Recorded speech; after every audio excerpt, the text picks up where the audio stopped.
The final lesson in Unit 1 is solving systems of equations when they're in word problems. The objectives of this lesson is to identify the variables and quantities represented in the real-world problems. From there, you can write a system of equation that best models the problem. And then you will need to determine whether or not graphing or elimination would be the most appropriate technique for the given set of linear equations. I know this says substitution on our objectives, but we did not teach you substitution in this course. It does take much longer to show you that method, and students inevitably will use the elimination method. If you have substitution on a vocabulary list, it simply means solving an equation for one variable and then replacing the other equation with that expression. So it does take longer to do. And finally, that you can interpret whether or not the solutions that you get when you solve these word problems in the context model, and you have to decide whether or not those are reasonable solutions. Students often get stuck with word problems. They don't know where to begin. If you can remember CUPS, this will help you plan and solve your problem. CUPS stands for, C is for circle, key words that give you hints about what the operations use. Then you need to underline important numbers and variables. Then plan a way to solve your problem and think about what you know and build from there. Finally, solve, and then check your answer to make sure you ask yourself, is this a reasonable answer given the problem situation?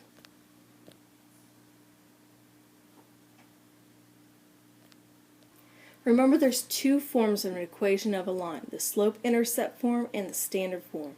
When you're reading a problem, you might be confused about, well, which form should I write the problem in?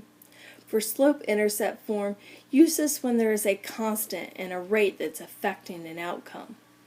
For standard, use this form when there are unknowns affecting the outcome. Let's take a look at some example problems to see what we mean. First, read focus question 1. The students at 2 Excel Center locations plan separate trips to an indoor climbing gym. The students, Michigan Street, rented and filled 7 vans and 9 buses with 267 students. The students at Meadows rented and filled 9 vans and 9 buses with 279 students. Each van and each bus carried the same number of students. How many students can a van carry? How many students can a bus carry? So if we're going to use our CUPS method, the first thing you would want to do is circle keywords that give hints about the operations.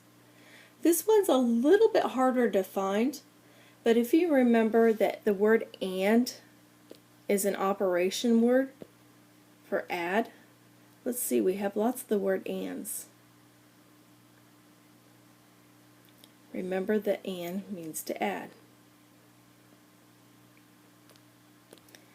Next, we're at U with underlining important numbers and variables.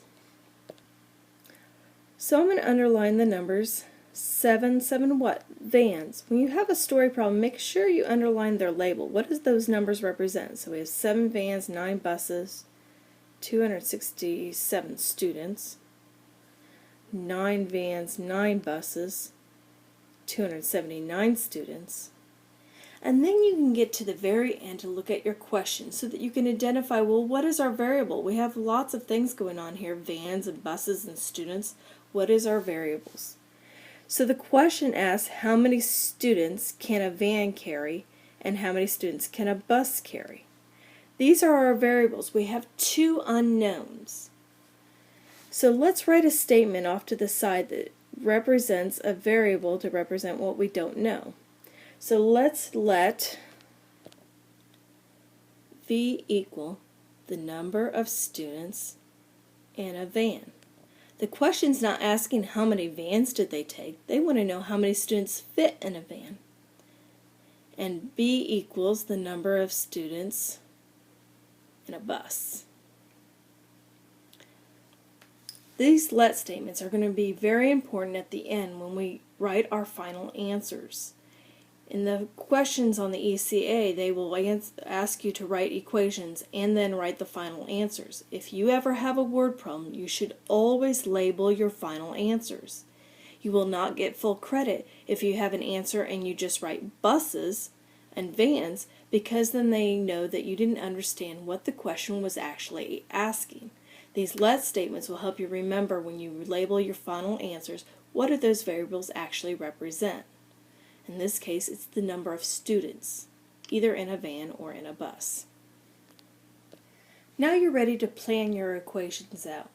I don't see anything talking about a constant and a rate affecting an outcome.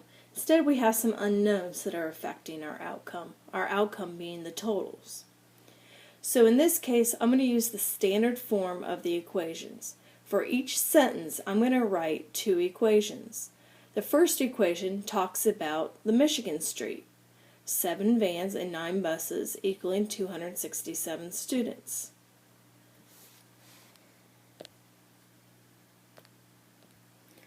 So I'll write the equation 7v plus 9v equals 267, because the 7 vans and times all the students in those vans plus 9 times however many students are in the buses will equal the 267 students altogether. The next equation we will write will represent Meadows, 9 vans and 9 buses with 279 students. So the equation you'll write is 9v plus 9b equals 279. Now that we have two equations with two unknowns, let's use the elimination method to solve and find out how many students can fit in each vehicle. Looking at the two equations, we notice that the buses have the same coefficient, 9 and 9. So we're about halfway there if we're going to use our elimination method to eliminate that v variable and solve for v first. Because we're only halfway there, it's because we do not have opposite signs. So do you remember what you do to change the signs of one of the equations? You simply multiply by -1. I'm going to go ahead and rewrite that top equation, 7v plus 9b equals 267, and then rewrite the second equation, but first multiplying in that -1. So I have 9v, or -9v, minus 9b is equal to -279. I just changed all the signs when you multiply by a -1. Now we're ready to eliminate. We can eliminate our b variables because they are opposite signs and same coefficients, or basically a zero pair. Then you're ready to combine your like terms. 7v and -9v, those are opposite signs, so you have to subtract, is -2v.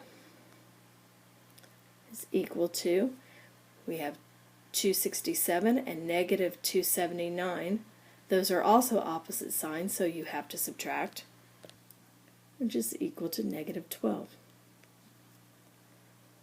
We need to find out what v is equal to, so because we have a -2 beside our v, we have to divide it by -2. Therefore, v is equal to a negative over a negative is a positive, 12 over 2 equals 6. So what does that v stand for? V stands for 6 students who can fit in a van.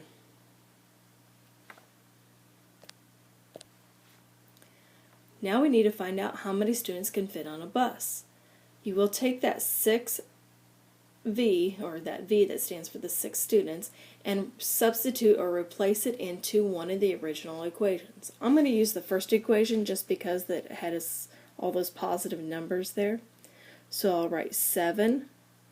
Instead of the v, we already know what v is equal to, so it's 7 times 6 plus 9b is equal to 267. Now I need to get b all by itself. I start off by first multiplying the 6 times 7. It's 42. Copy the rest of the problem down. Do one step at a time. Now I have 42 plus 9b equals 267. This is a two-step linear equation. I have this constant of 42 that I need to get to the other side of the equation by subtracting 42. So basically, I'm combining like terms. Those constants are like terms. So 9b is equal to 225 because 267 minus 42. Those are opposite signs you have to subtract, and you get a positive number. Now you need to divide by 9 to get that b all by itself. So b is then equal to 25. And what does that 25 represent? Students. Don't say buses.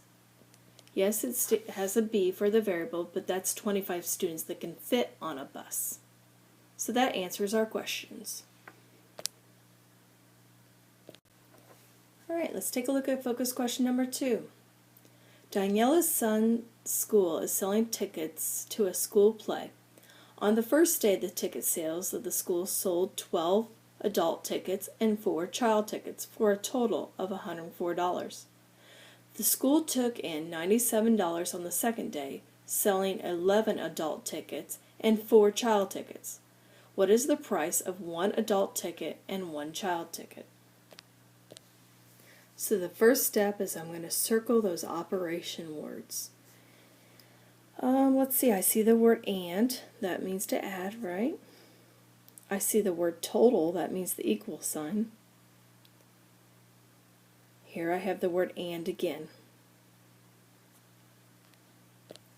Now I'm ready to underline my variables and important numbers in the problem. Here I have 12 adult tickets, 4 child tickets. There's that total of $104. Here we have $97, 11 adult tickets, and 4 child tickets. Those are all the important numbers in the problem.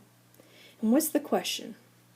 What is the price of 1 adult ticket and 1 child ticket? So it wants to know that price. So what are our variables? Well, let's use A for adult, and that is going to be the price of the adult ticket.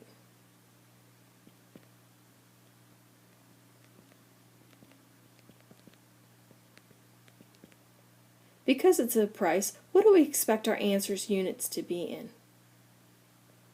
If you're confused, basically what we're looking for is money. And how many decimal places do you expect your answer to have, or could have? Because it's money, your answer could have 2 decimal spots. So just because you get a decimal answer, don't think you've done the problem wrong. And then we have C equaling the price of our child ticket.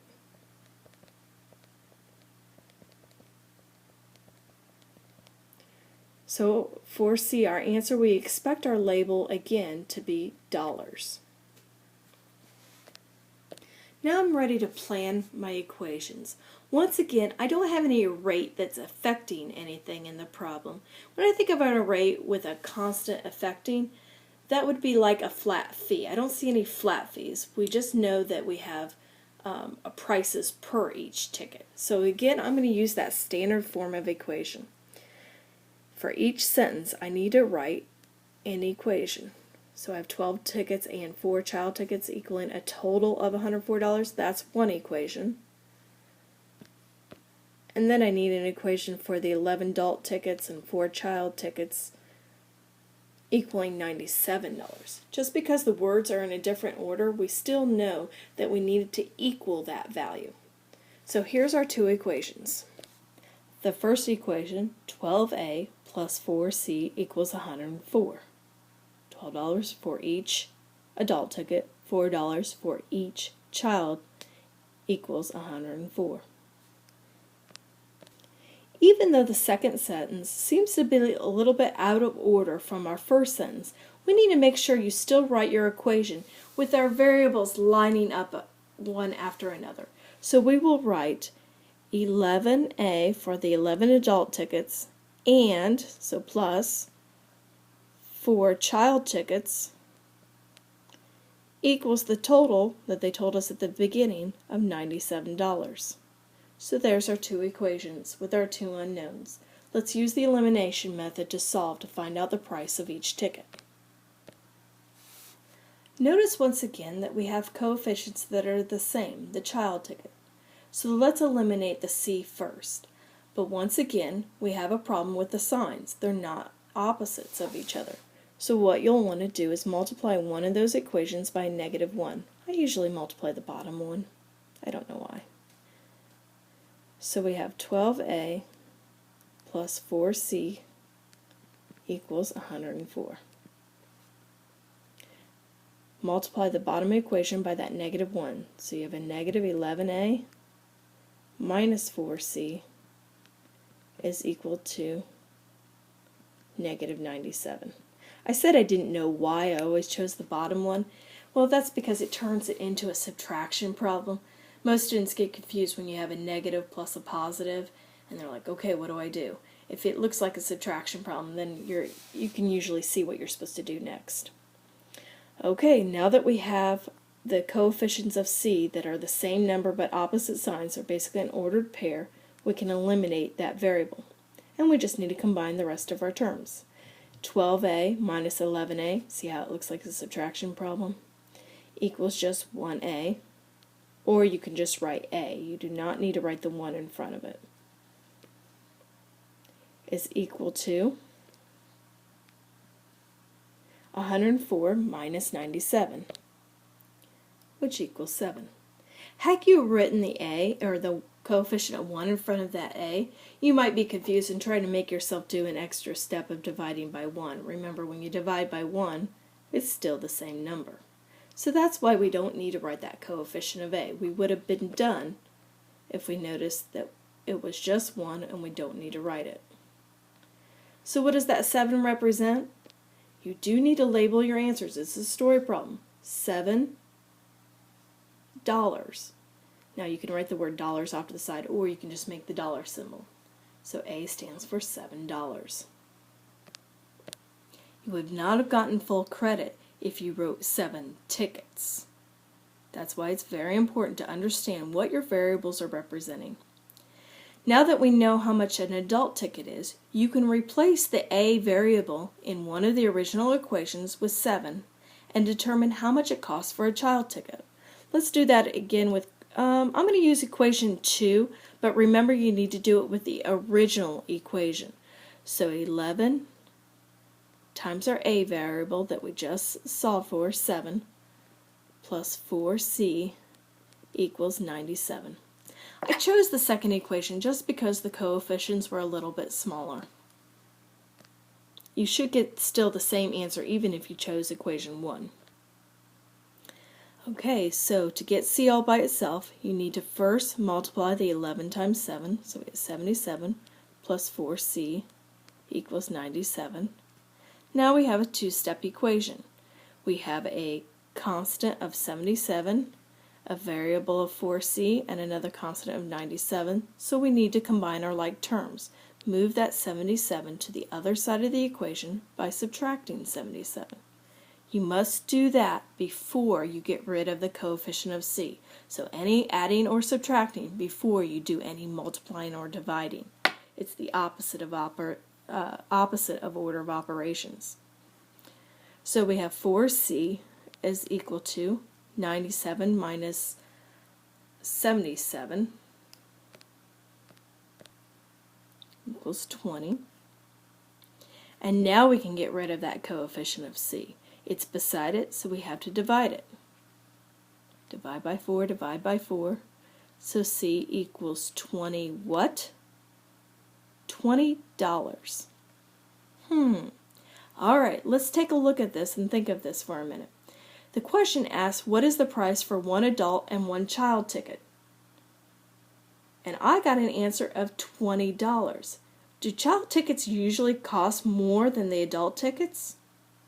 So this is where that last step of looking at your solutions and asking yourself, is that a reasonable answer? And if it's not, it's a good indication that you've made a mistake and you need to go back and check. I've made a mistake here. Maybe you caught it while I was doing it.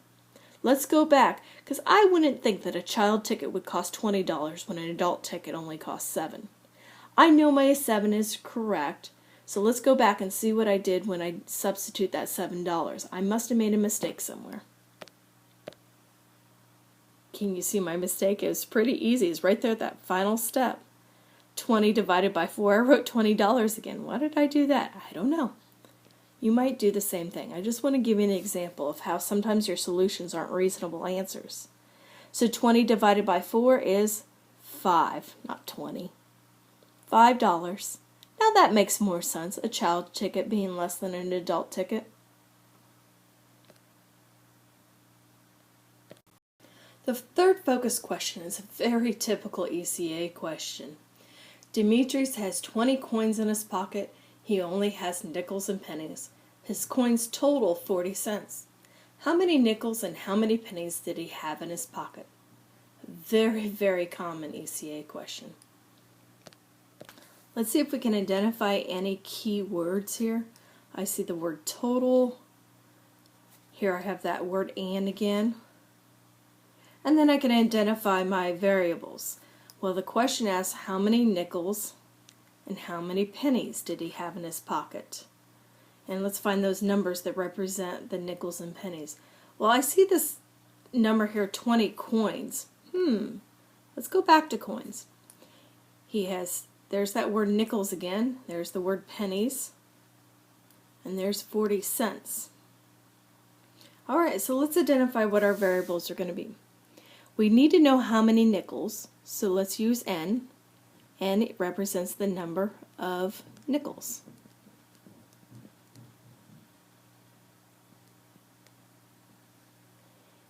And the other variable that we don't know is P for pennies, the number of pennies.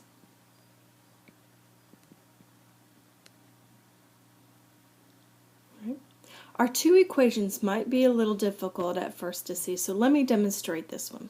We know that we have 20 coins altogether. If all we have are pennies and nickels, what the equation you would write is P plus N, the number of pennies, the number of nickels, equals 20. So our first equation represents quantity. So how many? Our second equation is going to represent the value. There's some numbers that aren't listed in this problem, so you have to think about it. How much is a penny worth? It's worth 1 cent. How do you write that as a decimal? 0.10? That's how much 1 penny is worth, or its value. Plus, what is the value of a nickel? 0.05, or 5 cents is the value of a nickel. The total amount of money in your pocket equaled 40 cents, or 0.40.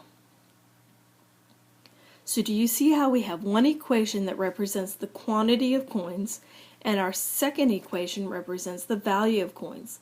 Not all of those numbers were listed in the problem. It's assumed that you understand the value of coins. Once again, let's go ahead and use this elimination method to solve how many nickels and how many pennies we have. Well, our coefficients are not the same this time, nor do we have opposite signs. So we need to decide what we're going to eliminate, our nickels or our pennies. It does not matter which one you eliminate first. Just because pennies, that's a really small number, is just 0.01, I'm going to multiply this top equation by 0.01. Oops, I about wrote 10, which would have been totally different. That would be 10 cents.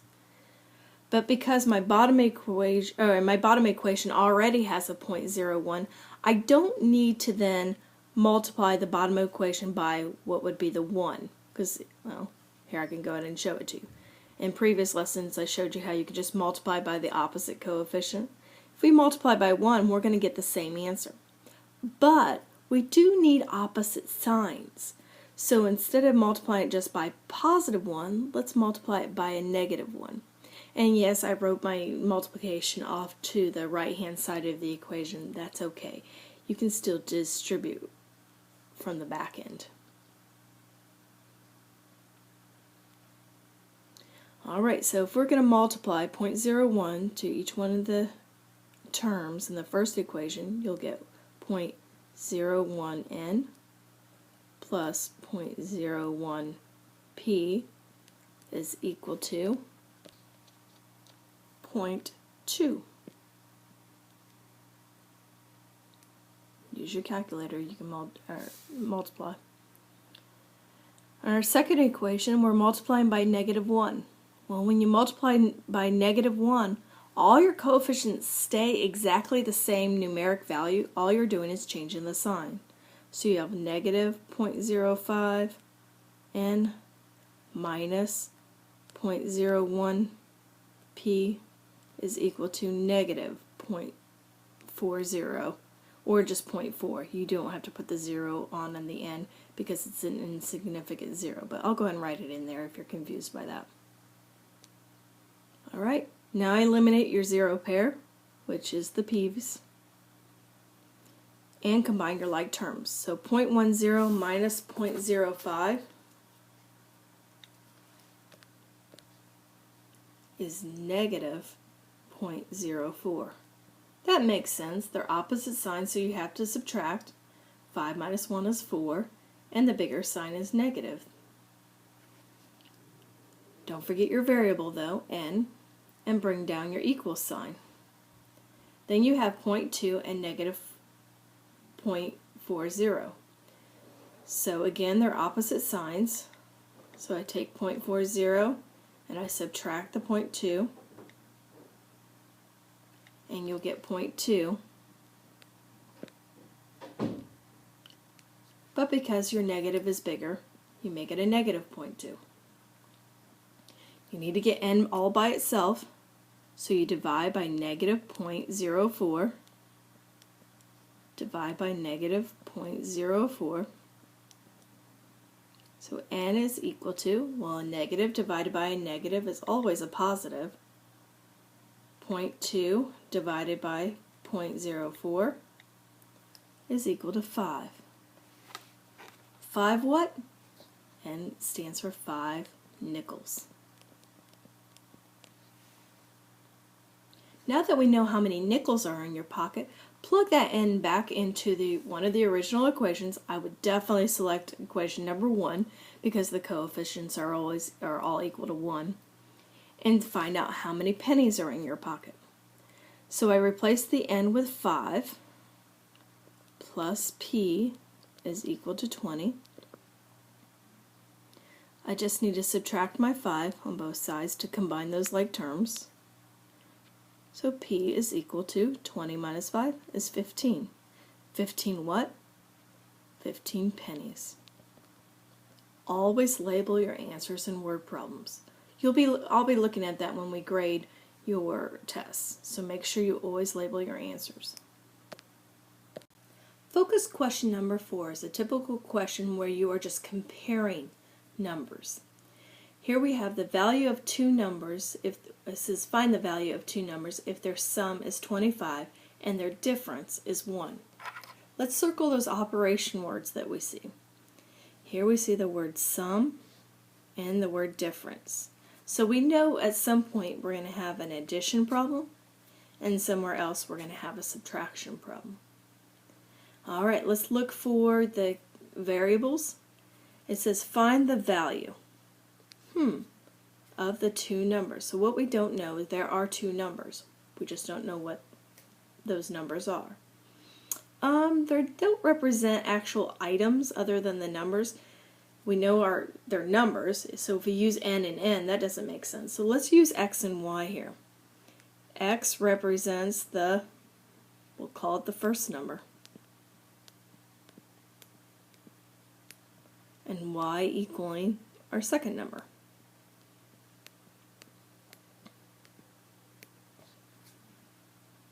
Okay, so we've identified our variables. Let's find some numbers here in the problem. Here we have 25 and 1. So those are our key numbers in the problem. Now we need to plan our equation. Well, we are going to have one equation that talks about the sum of these numbers. So the sum means if we add our x plus our y together, it says that the sum is equal to 25. The second part of the sentence says that their difference is 1. So x minus y is equal to 1. There's our two equations. Now you need to solve to find out what the first and the second number is equal to. Once again, you have variables that have coefficients, this time, that are the same and opposite signs, so it makes sense to eliminate your y variable first. This problem is going to be a little bit easier than their previous ones. Combine your x's together. That means that you have two x's. X plus x equals 2x is equal to 25 plus 1 is 26. Get our x all by itself by dividing by 2.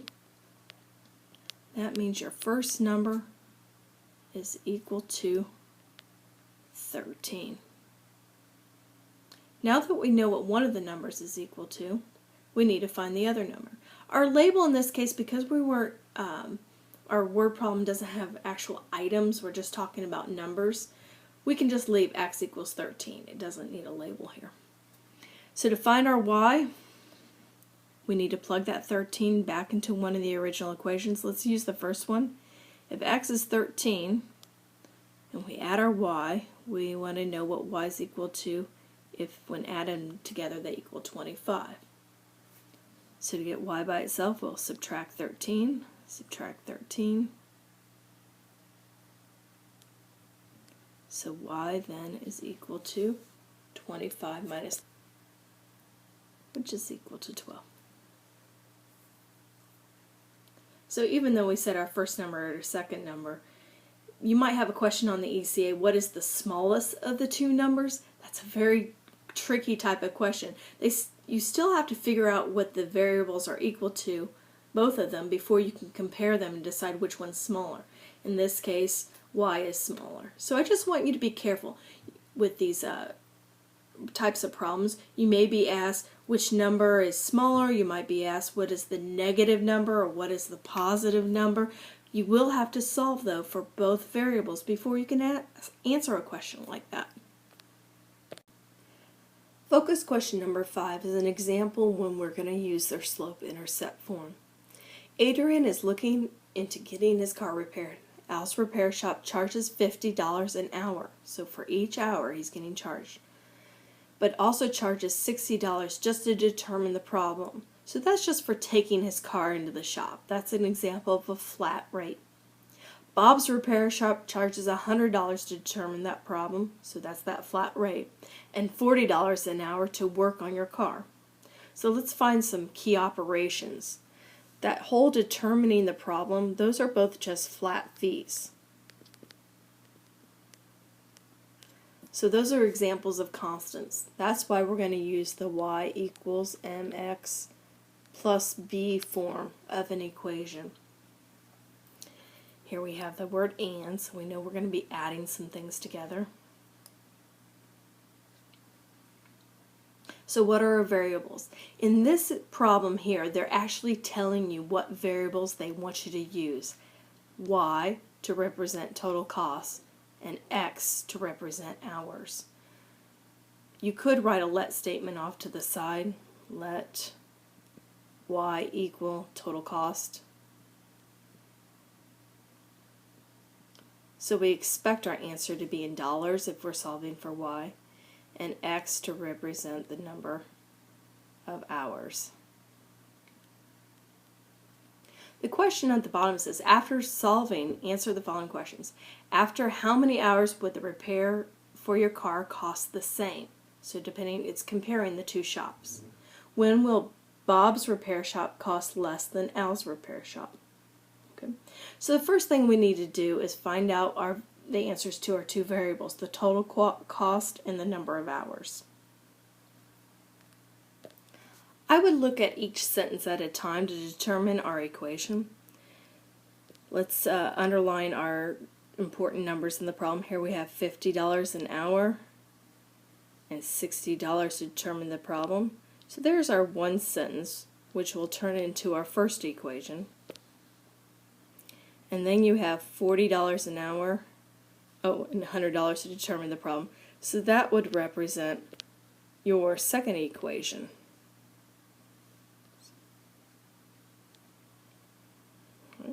If y in both cases is our total cost, our first equation, y is equal to, so our total cost at Al's repair shop is $50 per hour. So which variable are we going to use?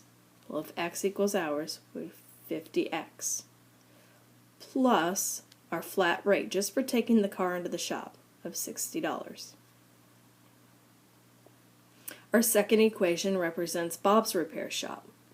So y is the total at Bob's repair shop if they charge you $40 an hour plus $100 just to take the car into the shop. So let's solve for our x and y variable, and then we'll figure out how many hours it would cost to repair for it to not matter which repair shop you took it to, and then at what point it will cost less to go to Al's or to Bob's than to go to Al's. Okay, so let's look at the two equations and try to eliminate one of our variables. Notice that the y's are exactly the same, they're just not opposite signs. So I would just multiply one of them by -1. Let's rewrite our top equation. Y is equal to 50x plus 60. In the second equation, -y is equal to -40x minus 100. Multiplying by -1 just simply changes all the signs of the equation. When that happens, you create that zero pair of y's. Now, even though both of them eliminate, it's like having nothing. You can't just like put nothing on the left-hand side of the equation, so you do need to write that 0 down. 0 is equal to, and then we combine our other terms. 50x minus 40x is just 10x, and positive 60 minus 100 equals -40. Everything doesn't equal 0. Don't stop and say, oh, x is equal to 0 right now. We need to finish solving the problem getting x all by itself. Well, if I were to get x all by itself, I need to move that 40. You're not going to be adding 0 to both sides because that just takes it back over with the x. So let's add 40 to both sides. So we get 10x is equal to positive 40. And then get x all by itself by dividing by 10. So x is equal to 40 divided by 10 is just 4. What does that x represent again? It's 4 hours. Okay, so if we had 4 hours, how much would it cost for 4 hours? Plug that back into one of the original equations. I would use the first one. Y is equal to 50 times 4 plus 60. So I need to first multiply the 50 times the 4. Y is equal to 200 plus 60. Therefore, y equals 260. What does that 260 represent? 260 hours. Oh, back up. Not hours, right? Again, look at what your variables are supposed to represent. That doesn't make sense to say 260 hours. It shouldn't take 260 hours to repair a car. That 260, if you remember to read on there, it says use y to represent the total cost. So that's $260.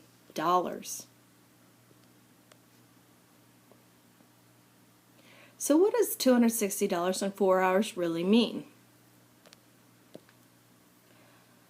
What that really represents is how many hours it will be for the repair cost to be the same. So it would take 4 hours at either repair shop, and no matter which repair shop you go to, it'll cost $260. So they want to know, when will Bob's repair shop cost less than Al's? To predict anything in the future, we would need to make it into a graph.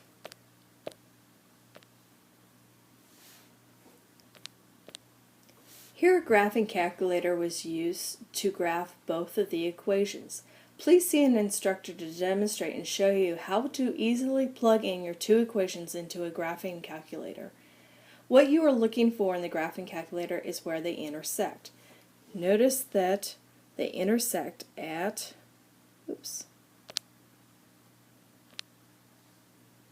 that 4-hour mark. Here the red and blue lines represent each shop. Al's shop had a y-intercept of positive 60. So there's that y-intercept. So that's how I know the red line represents Al's shop. It looks like at Al's shop, the shorter amount of time you plug in, it's actually cheaper than Bob's shop until you get past that 4-hour mark. And that's when you can see when Al's shop actually costs more than Bob's shop. And that's the point when Bob's shop would actually cost less after the 4 hours. Our final example problem again is a very typical ECA question where they're comparing two people's ages. Let's read. Miss Nyoka is older than Mr. Lance. The difference between their ages is 11 years. Miss Nyoka is 16 years less than double Lance's age. How old is Miss Nyoka and how old is Mr. Lance? Again, a very typical ECA question where you have two people and you're trying to figure out the age of each person. So let's look for some key operation words. Here I have the word is. Remember that is means equal to. And here we have older than. Here you have the word difference. Here's that word is again. Here's the word is. Less than double. Well, we have two keywords, less than and the word double. Okay. So what are our variables? Well, the variables are the ages of Nyoka and Lance. So let's write our let statements.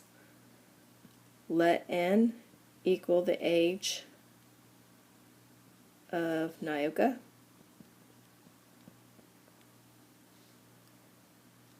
And L equal the age of Lance.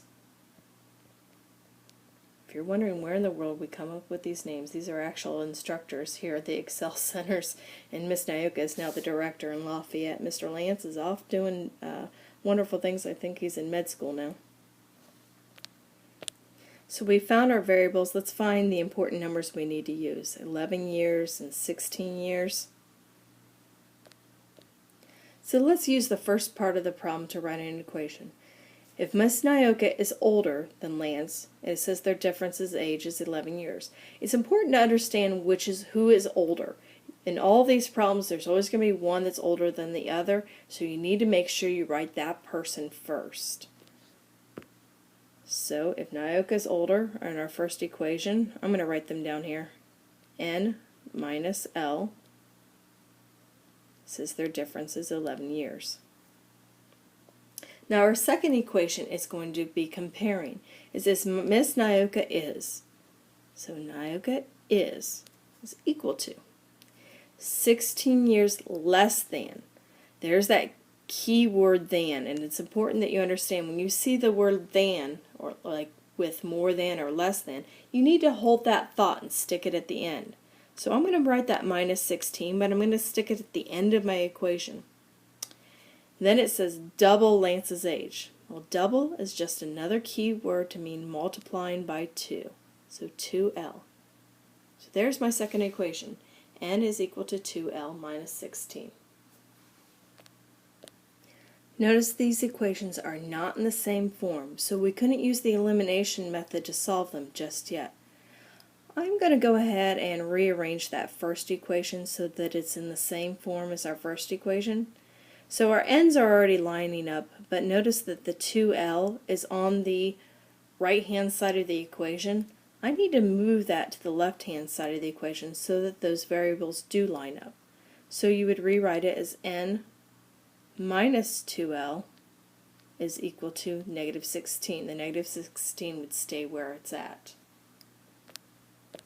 There, I rewrote them for you. Okay, so which variable would you ideally want to eliminate first? If I were to do this, I'd probably eliminate my n's first because they already have the same coefficient, which is that invisible 1. They just don't have opposite signs. So I need to multiply my second equation then by a negative 1 so that I can have opposite signs. Now I've run out of room, but normally I would write these off to the sides. So I'm going to rewrite them down below here. Copy down your first equation, n minus l equals 11. Then change the signs of your second equation. Negative n plus 2l is equal to positive 16. Therefore, the n's eliminate. Combine your negative l and positive 2l. Well, that just leaves me with 1l, or just l, is equal to, and combine the two constants, 11 and 16, is equal to 27. What does that mean? That Lance is 27 years old.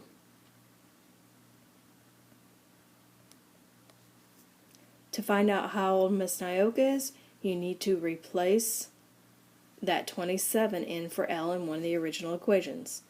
I'm going to go ahead and actually use the second equation because my n is already by itself.